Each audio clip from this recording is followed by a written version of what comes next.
This is the first in a series on Ralph Miliband's Marxism and Politics. This video covers Chapter 2, Class and Class Conflict. We read this book in Atlanta DSA's reading group, and in this video we'll be recapping some of its key ideas. I'll be sticking to the text. I'll be letting the author speak. The ideas expressed aren't necessarily that of DSA's, or even of the person talking right now. Mostly, I'll be directly quoting from the text, and where there are digressions, they'll usually be to provide historical context or to clarify some concept that might be unfamiliar or difficult to put into words. Case in point, what is politics? This plain English definition I got from the Oxford Languages Dictionary, I just Googled it, tells us that politics especially concerns the debate or conflict among individuals or parties having or hoping to achieve power. Miliband says the liberal view of conflict is that conflict can be managed by the exercise of reason and goodwill. According to this view, politics is a constant process of bargaining and accommodation on the basis of accepted procedures. Compare this with the Marxist view of conflict as Miliband describes it. Conflict is a state of domination and subjection to be ended by a total transformation of the conditions which give rise to it. Stability, according to this view, is not a matter of reason, but of force. To put it another way, right does not make might. Here's the two opposing models of conflict side by side.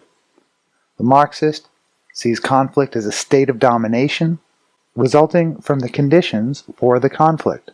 We end conflict by changing the conditions that give rise to it. Under the liberal view, conflict is managed, not ended. Conflict occurs between parties who have decided they could and wanted to live together more or less harmoniously. But for the Marxist, according to Miliband, domination and conflict are inherent in class societies and are based on specific concrete features of the process of extraction and appropriation of what is produced by human labor. Does this mean that the Marxist reduces everything in life to economics? No. Class conflict is expressed, from the Marxist point of view, through economic demands, but also through cultural expressions and political oppositions. Class domination can never be purely economic or purely cultural, but it always has to be political. Because, for starters, the law is the hardened form politics has to take to legitimize all forms of domination. Okay, so what are classes? The core of the working class, for Marx, Engels, Lenin, consists of industrial wage earners, factory workers, people who make and transport physical goods, commodities, to be sold. Workers who produce commodities, in classical Marxism, are called productive. Everyone else is unproductive. Now, there's no judgment there. Marx says somewhere that to be a productive laborer is not a piece of luck, but a misfortune. Miliband provides this class profile for advanced capitalist countries. You can see as we move up from productive laborer, we're looking at roles in the division of labor that are less and less physically demanding, and as we get to the top, more and more exploitative. The welfare of those at the top depends on the labor of those below them. Okay, so what is class conflict? Obviously, an entire class does not literally fight the entire other class. Who fights in class conflict? Well, on one side we have the working class, and on the other side we have the capitalists. In Capital, Marx says, the capitalists are united by a real Freemasonry with regard to the working class. This doesn't mean a formal conspiracy. Like George Carlin says, you don't need a formal conspiracy when interests converge. Let's talk more about the interests of a class. Setting down Miliband for a moment. People join together in social relations that serve to meet the needs of the group. Let's call those group needs defining interests. Maybe the group meets its needs with methods that cause harm to others outside the group. For example, landlords may come together in an association. They meet for the purpose of discussing methods for getting their needs met as landlords. The concerns that bring the group together and keep them together are not necessarily whether harm comes to those who are not landlords, tenants. The shared interests of a mass of persons makes them a class, but it doesn't make them act as a class. It doesn't make them act collectively in the interests of the group. What's needed to act as a class is class consciousness. Okay, so what's class consciousness? It means consciousness of true interests. It's a very general definition. Marx and Engels did not define class consciousness with any specificity, Miliband says. It remained for them a general concept. But for a dominated class, consciousness of true interests is revolutionary consciousness. Consciousness that things could be better if a radical break with the old order were made. For the ruling classes, class interests means maintaining the status quo. We'll end with one last question. What is a people's revolution? Miliband, citing Marx, says, the people don't know. The people have no ideals to realize.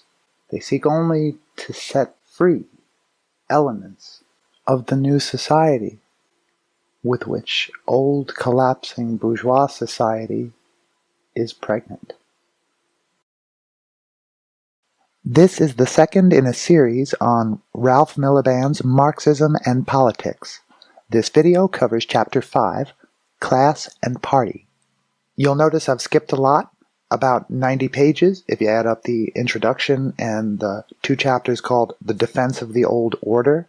The first of those was Chapter 3, about the centuries-long war of ideas between Marxists and pro-capitalism Democrats, small d. And the second one was Chapter 4, which discusses the Marxist view of the state. I skipped those chapters so that we can stick to the theme of revolutionary action and change, which returns to center stage in Chapter 5 and remains the focus for the rest of the book. Let's dive back in with another really basic question. What is organization? It's easy to see that the working class needs to get organized in some way because the landlords, the factory owners, and big private property in general are damn sure going to be organized in maintaining their interests as rent-seeking owners. How the working class should get organized is a more contentious question. There are those who emphasize the role of an intellectual vanguard, a core of activists, organizers, and leaders whose class consciousness is the most advanced, as Wikipedia says. And there are those who emphasize the role of spontaneous collective action. If you're doing a black and white thinking, there's no way to square the two tendencies. Either the masses need a vanguard to lead it to victory, or victory can only come at the hands of the working class through its own actions directly. But, Miliband says, there is no Marxist thinker who has ever advocated spontaneity with no organization, or organization with no popular support. Now we get into what Marx had to say. Miliband says Marx stands at one end of the spontaneity versus organization spectrum. For Marx's thoughts about organizing, we can look at pamphlets and other internal documents of the First International, also known as the International Working Men's Association. The First International, which comes up again in the text, was, as the name suggests, an international association of working people. By the way, women were allowed to join. This was agreed to about 7 months after it was founded.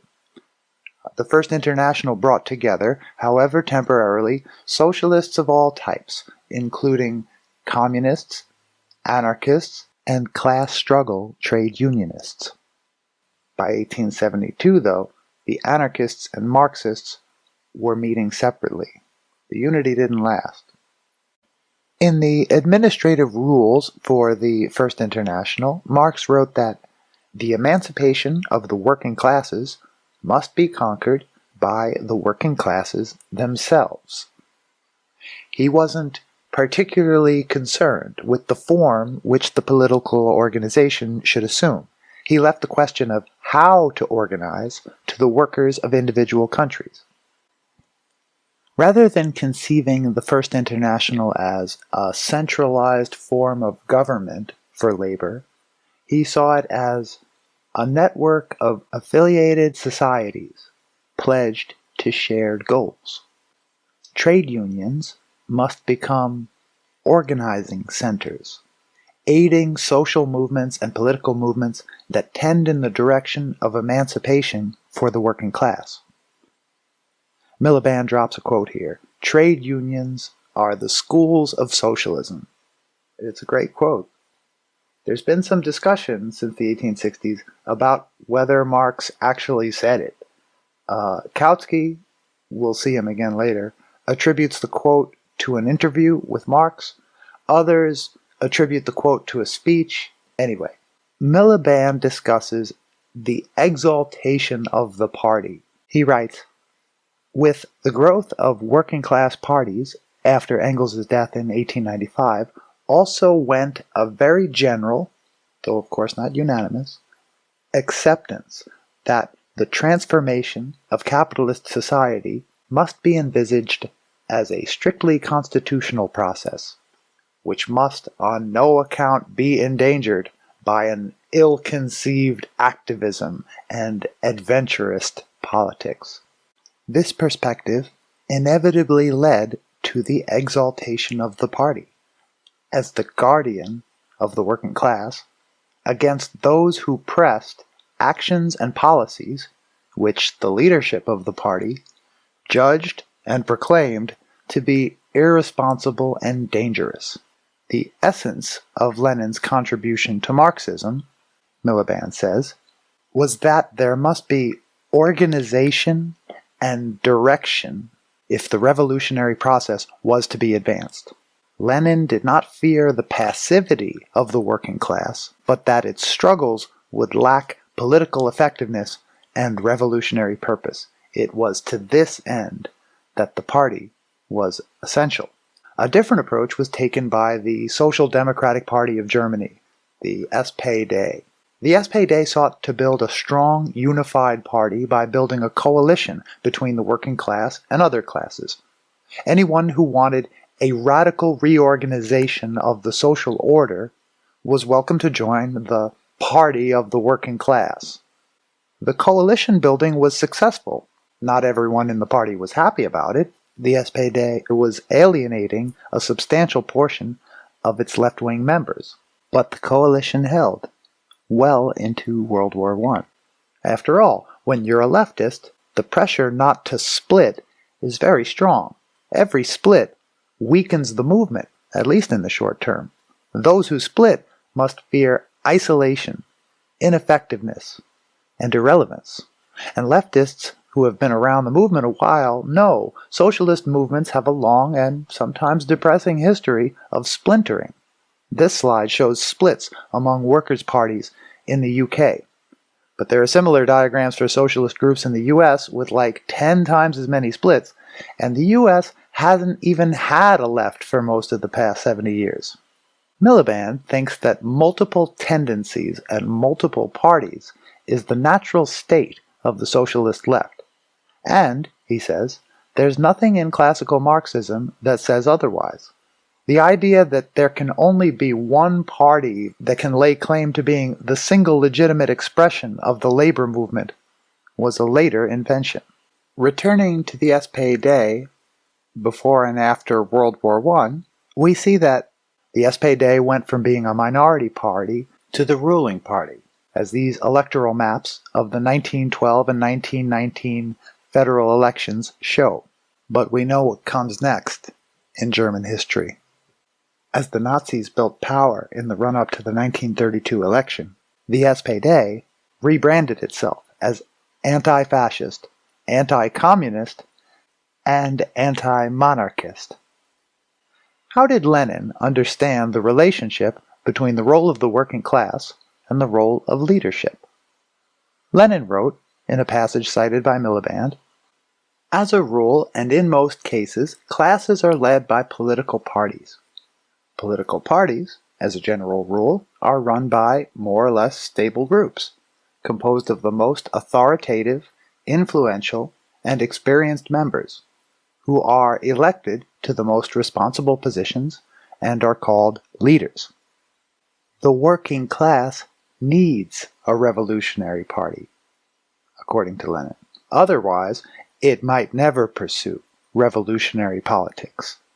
Left to its own devices, Lenin thought the working class is able to develop only trade union consciousness." A perhaps more troubling criticism of Lenin's position is that vanguardism leads to substitutism. What's substitutism? Trotsky says, the party organization at first substitutes itself for the party as a whole. Then, the Central Committee substitutes itself for the organization. And finally, a single dictator substitutes himself for the Central Committee. Lenin would have denied the accusation that what he wanted was blind obedience to an elite clique at the center of the party. Miliband weighs in with his own thoughts about organization versus spontaneity as follows. Political parties of the working class are not debating societies, and they do need some degree of unity in what is a permanent and often bitter class struggle. A genuinely representative party in which all the divisions of the working class find full expression by way of factions and tendencies and endless debate may thereby find itself unable to cope with the very responsibilities which are the reason for its existence. Some degree of substitutism is bound to form part of any kind of representative organization and of representative politics at all levels. The notion of the party achieving an organic and perfectly harmonious representation of the class is nothing but a myth. Marx mostly avoided the problem by focusing on the class rather than the party, but the problem is there all the same. Revolutions are made by minorities, and have usually been the work of relatively small minorities. At the very least, some element of substitutism is here inevitable, and the refusal to engage in it may be fatal. Miliband has a specific example in mind. Rosa Luxemburg, speaking for the Spartacus League in 1918, said that the socialist organization would never take power by any other means than through the clear, unambiguous will of the vast majority of the proletarian masses from all of Germany. Miliband points out, 1 month after she drafted the program, she was dead, and the old order was safe.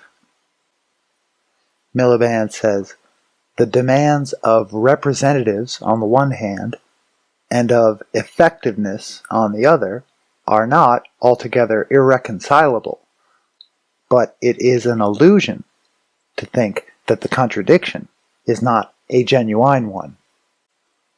In a situation where there's more than one party, the problem of substitutism doesn't go away. Miliband says, it is likely that the more than one party situation enhances the politics of leadership, insofar as it requires complex negotiations between allies or potential allies. Let's now turn to the question of workers' councils. How do workers' councils relate to class and to party? Workers' councils, also known as Soviets, are a recurring and spontaneous manifestation of popular power. So spontaneous, in fact, that Marx never saw them coming. The most important events in revolutionary history that took place during Marx's lifetime were the many national revolutions of 1848 and something called the Paris Commune, which we'll return to. And neither of those events led to workers' councils taking power. The Russian Revolution of 1905 saw workers' councils taking power locally and coming into their own. The Russian Social Democratic Labor Party then had a question to answer: the Soviets or the party? Lenin wrote in an unpublished letter to a newspaper in 1905 that the decision must certainly be both. Returning now to the Paris Commune. Suffice it to say, in 1871, Paris was cut off from the rest of France, being under siege by the Germans. What happened next was really existing socialism, citywide, the Paris Commune. The Commune, Marx writes, was formed of the municipal councillors chosen by universal suffrage, responsible and recallable at short terms. The Commune was to be a working, not a parliamentary body, executive and legislative at the same time. The police was at once stripped of its political attributes and turned into the responsible and at all times recallable agent of the Commune. So were the officials of all other branches of the administration. The public service had to be done at workmen's wages. Picking up with Miliband, it was this which, for Lenin, constituted a whole program, precisely the gigantic replacement of certain institutions by institutions of a fundamentally different type. These other institutions being the Soviets, which provided a bond with the people, with the majority of the people, so intimate, so indissoluble, so easily verifiable and renewable, that nothing remotely like it existed in the previous state apparatus. Now, Miliband is, in my personal opinion, a little too quick to say that the Soviets' model didn't work. During the Russian Civil War, the nation of Ukraine managed to maintain really existing stateless socialism, an anarchist quote-unquote republic. One of their slogans was, "All power to the Soviets, right now." It lasted for years, where the Paris Commune lasted only a few months, and at its largest, it had a population of millions.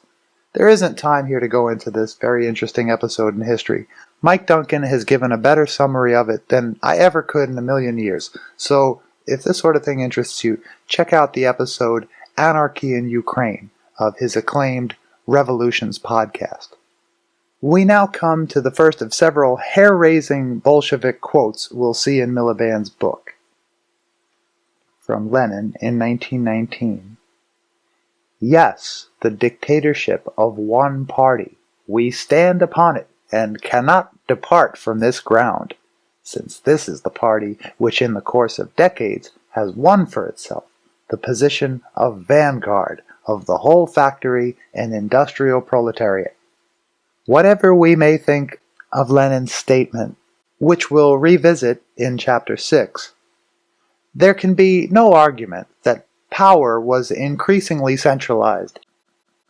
By 1921, the party forbade all factions. But already by 1918, decisions had ceased to be made by majority vote. But already by 1917, the authority of the party's Central Committee replaced that of the Congress. Any breach was punishable by expulsion from the party by 1921. The problem was well understood by some in power. Trotsky, in 1922, wrote that, "Although, having inscribed on our banner all power to the Soviets, we were unable as yet to give the masses, or even ourselves, a definite answer as to what would happen if the cogs of the wheels of formal democracy failed to mesh with the cogs of the Soviet system." By the 12th Party Congress in 1923, Zinoviev was already proclaiming that we need a strong Central Committee which is leader of everything. Zinoviev's story ends very, very badly. He was arrested and tried as a terrorist in 1936 at the beginning of the Great Purge. Which brings us to our next hair-raising quote. Courtesy of Trotsky, "Comrades, none of us wishes to be, or can be, right against the party. In the last instance, the party is always right, because it is the only historic instrument which the working class possesses for the solution of its fundamental tasks." Setting aside the question of evaluating Trotsky, we can unequivocally condemn the authoritarian version of socialism that came to be known as Stalinism. Miliband says, "Stalinism was a regime which stamped out opposition in anticipation and constantly struck at people who were perfectly willing to conform on suspicion that they might eventually cease to be willing. No such conformity was demanded in the first years of the revolution, and it formed no part of Leninism." We'll end with Mao's understanding of the relationship between working people and the working class party.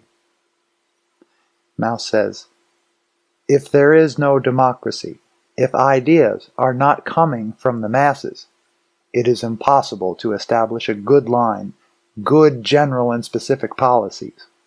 Our leading organs merely play the role of a processing plant. Everyone knows that if a factory has no raw material, it can't do any processing. Without democracy, you have no understanding of what is happening down below.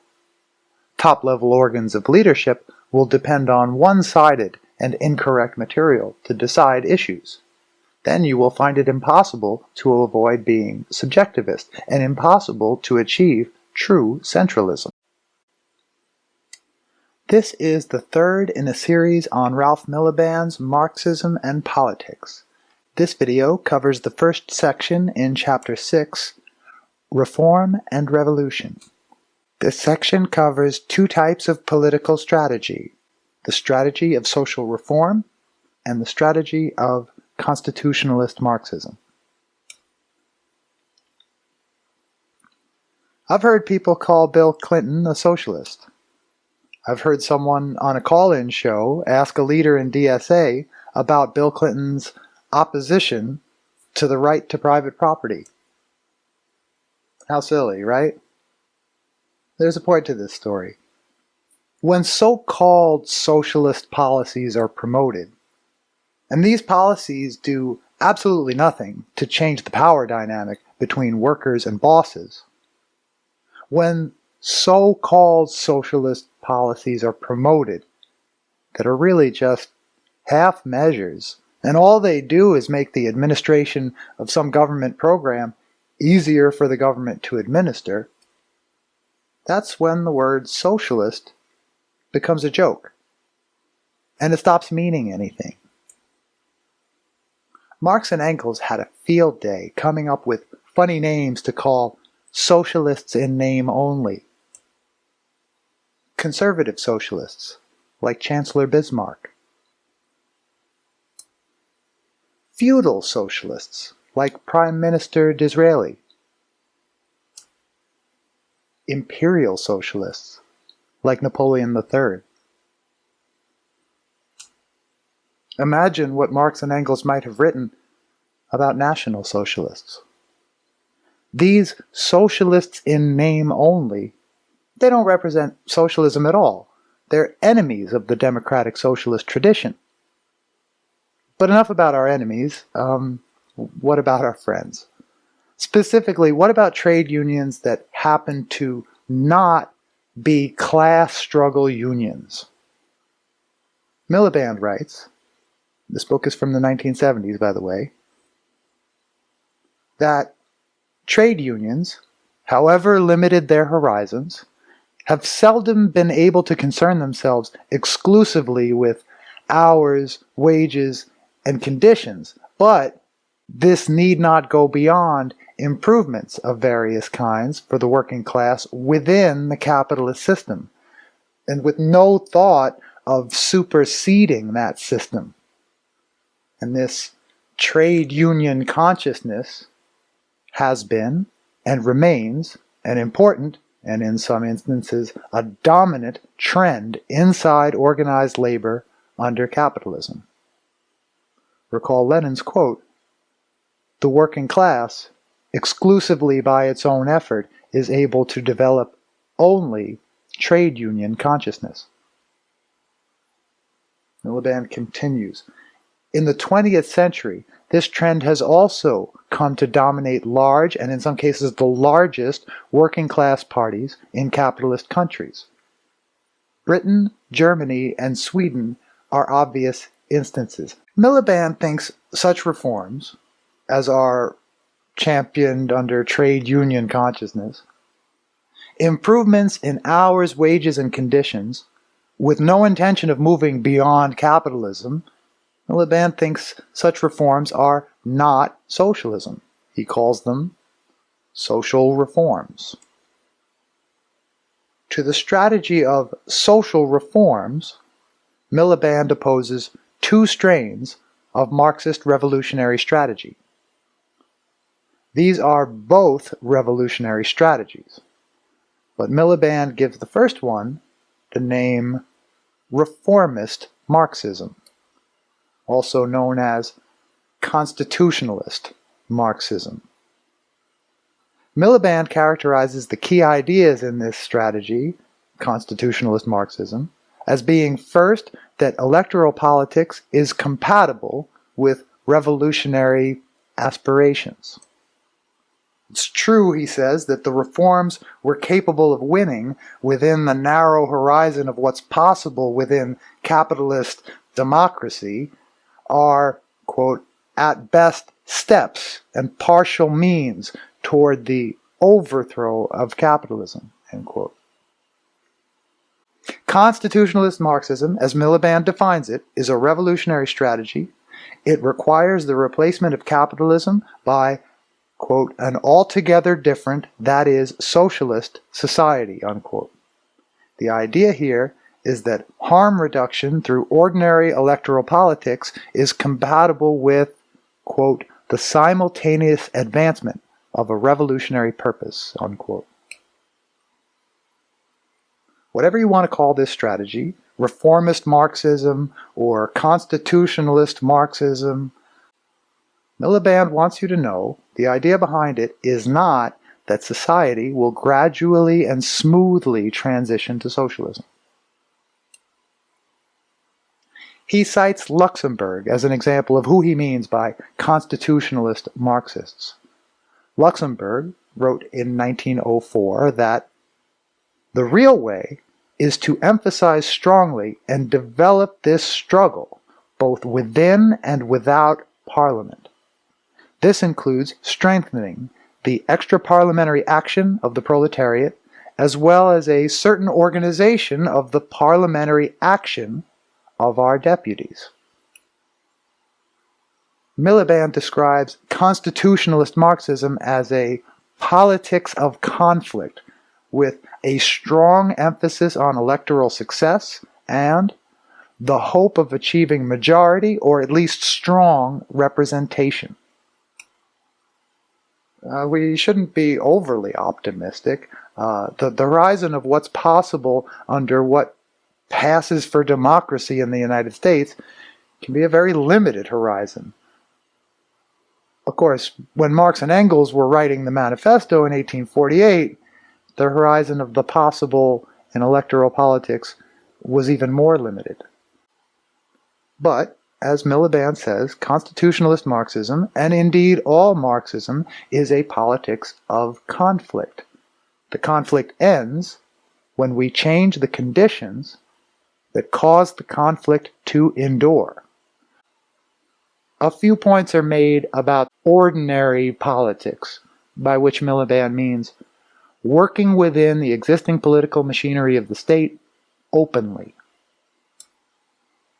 Under ordinary circumstances, Miliband says, Marxist parties are involved in ordinary politics. They vote. They propose legislation. If they have a legislative majority, they pass it. And if they don't, they work toward building one. They do not, under ordinary circumstances, just up and decide to storm the Bastille or hold secret meetings plotting to do so. But even under extraordinary circumstances, say the events of 1968, the French Communist Party neither authorized nor supported the students and workers who spontaneously took to the streets. The many socialist parties with elected representatives in parliaments across Europe are similarly averse to clandestine or unconstitutional action. If it's illegal to be a Marxist in your home country, that's another story. But where Marxists are allowed to exercise political liberty within the system, they do so.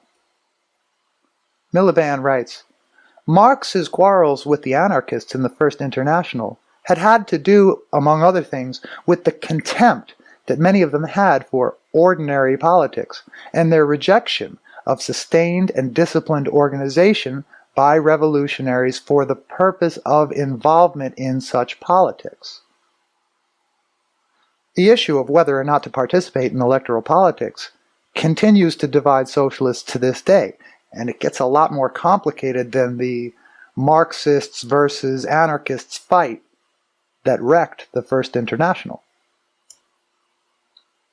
But Lenin, for his part, was never hostile to parliamentary participation as such. Miliband says here, either before 1914 or after. Well, what happened in 1914? Germany declared war on Russia, and the Social Democratic Party of Germany voted for Kaiser Wilhelm's war budget.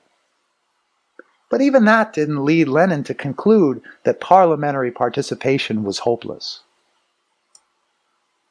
So, given the limits of ordinary politics under a capitalist regime, what's the point in participating?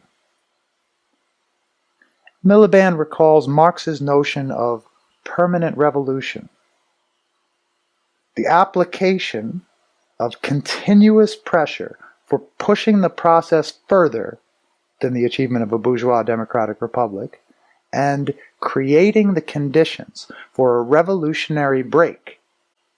Citing Lenin, Miliband suggests that the point of socialist participation in electoral politics is to prepare the working class, quote, for a future complete victory, end quote.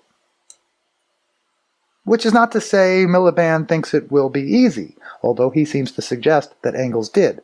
Miliband writes, Engels appeared to take it for granted, on the contrary, that the party's program need not be diluted in order eventually to appeal to a majority of the German voters, working class and non-working class. But this was, at best, a very dubious assumption. He continues, Engels' perspective also ignored the temptation to which the leaders of mass working class parties, such as the German Social Democratic Party, would be exposed, namely, to see themselves as the custodians of vast organizations whose effectiveness and future prospects must not be put at risk by extreme policies. This video covers the second section in Chapter 6, Reform and Revolution. This section covers communist politics from the 1920s to the 1960s. It follows the Communist International's early adoption and ultimate rejection of what Miliband calls insurrectionary politics. We've seen this Lenin quote before, but we didn't mention what was going on at the time, literally all around the Bolsheviks' ears. When the monarchy was overthrown, Russia fell into civil war. Lenin was calling for discipline in the ranks.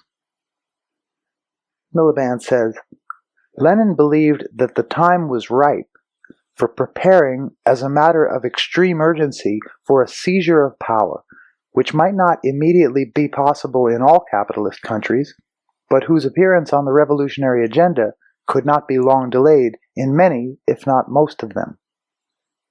In 1920, the Communist International adopted the famous 21 conditions. So, what are the 21 conditions? Well, first of all, what is the Communist International? The first international was dissolved in 1876. In 1919, the Third International was founded. It was also known as the Communist International, or Comintern.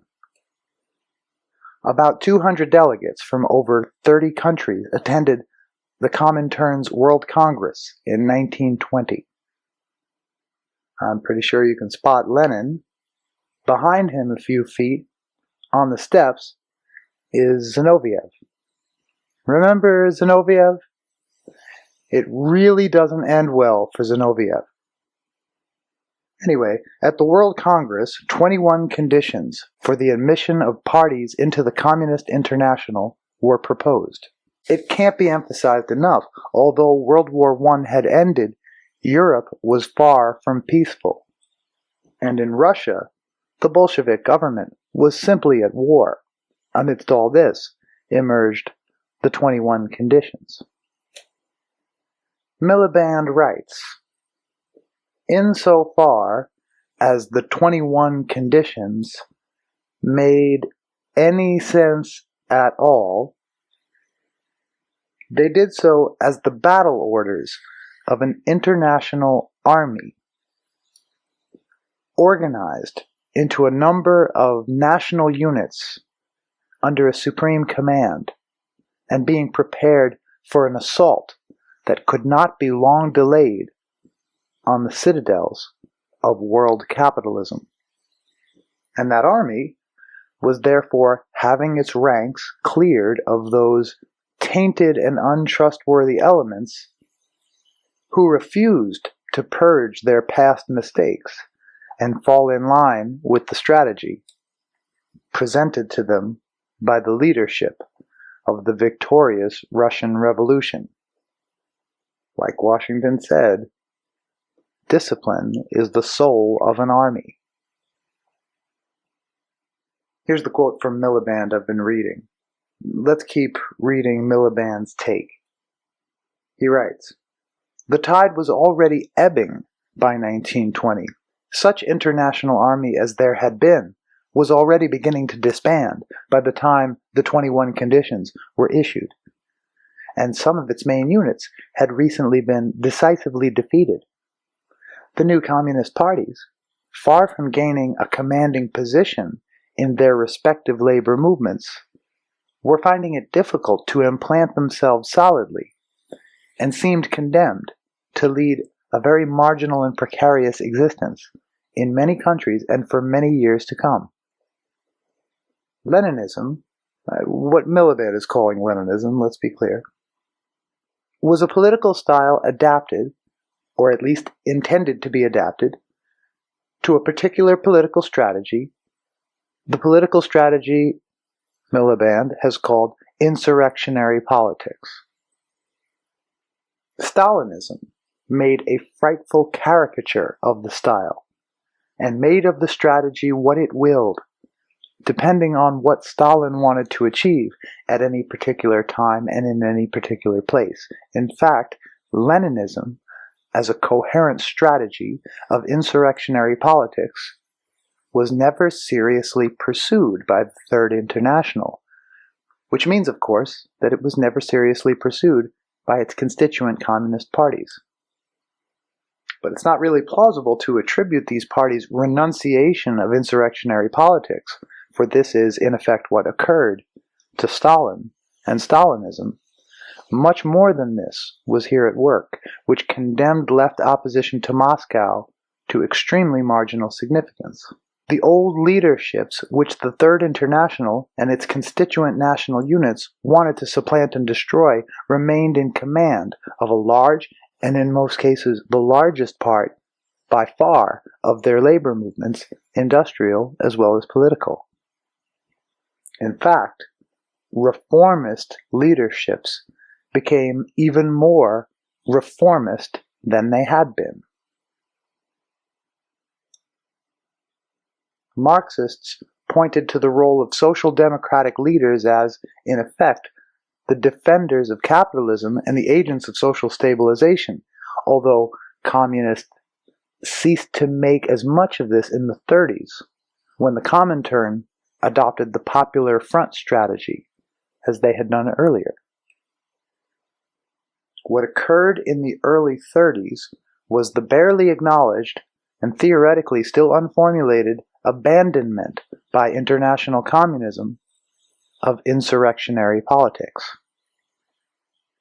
The politics of Leninism, insurrectionary politics, failed in the countries of advanced capitalism. What was left in these countries from the upheaval of war and revolution was parties of social reform, whose leaderships had absolutely no thought of revolution of any kind, and communist parties formally dedicated to revolution, yet pursuing, at the behest of the Comintern, opportunistic and wayward policies.